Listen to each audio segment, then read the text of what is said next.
The morning I caught Neil in my barn, he was standing on my great-uncle's antique feed trough, giving orders to two guys I didn't recognize, hauling hay bales, my hay bales, onto a trailer that wasn't mine. He looked up at me like I was the one trespassing, and without skipping a beat, he goes, "Mornin'. Figured I'd start clearing my overflow. Your barn's perfect."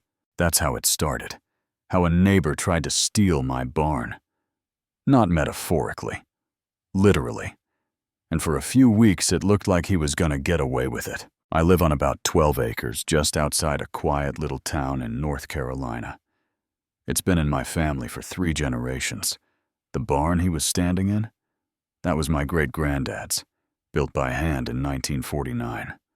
Weathered wood, red paint, long faded.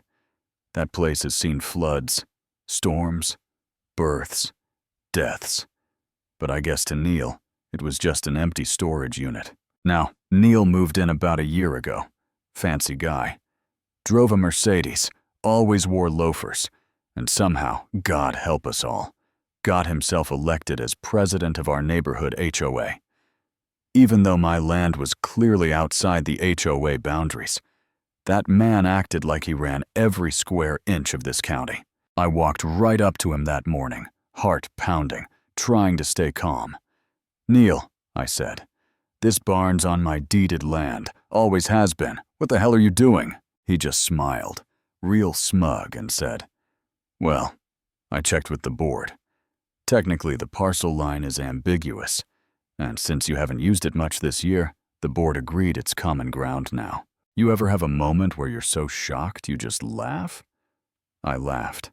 Couldn't help it. Common ground?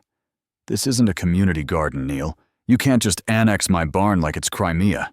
But he wasn't joking. He handed me some printout, a blurry map with a highlighter mark on it, and a letter that looked like it was typed on Microsoft Word by a toddler. "Legal acknowledgement," he said, tapping it. I'm within my rights. It wasn't just ego. This man wanted control. He saw the barn as a trophy, a way to show the HOA board he could expand their power. And me? I was just the stubborn farmer who needed to be taught a lesson. I called my lawyer. He chuckled for about 10 minutes. Told me, HOAs don't govern land they don't legally own or maintain. If it's on your parcel, it's yours. But they can make your life hell if they want to. And O'Neill wanted to. Over the next few weeks, the harassment started. Anonymous letters about my unsightly fence. Warnings taped to my gate about unauthorized livestock. A citation, yes, an actual citation, for having weathered barn siding that doesn't match community aesthetic. That barn had been there longer than Neil had been alive. And then, the kicker, he sent a maintenance crew to repaint it, without my permission. I pulled up one morning and there they were, rolling beige paint over the old red boards, like they were staging a bad home makeover show. I lost it. I told the crew to stop. They shrugged and said, "We're just following HOA orders." Neil had crossed a line. He wasn't just being annoying. He was erasing history. Now I knew talking wouldn't fix this. I needed proof. So I got a survey team out. Real professionals, not some HOA intern with Google Maps. They marked every inch. Confirmed. The barn, the field, even the gravel path up to it. All mine. Not an inch inside HOA jurisdiction. But I didn't stop there. I dug up old records, too. Land deeds, signed back when gas was 12 cents a gallon. One from 1950, handwritten, with a clause that specifically exempted our land from any future development agreements or covenants, including HOAs. With that in hand, I filed a cease and desist, mailed it to Neil, certified, and I posted a massive wooden sign at the entrance to my land.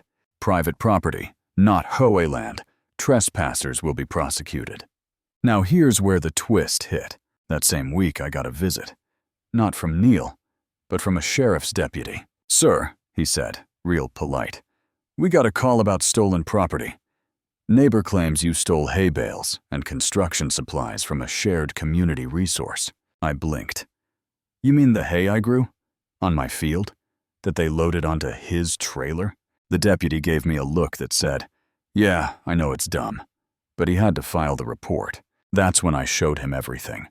The deed, the survey, the ancient exemption clause, and even the video footage from my trail cam showing Neil's guys dragging my hay away. The deputy nodded. "Looks like this might flip around." And it did. Turns out Neil had filed the HOA expansion without full board approval. Worse, he'd doctored some of the property maps.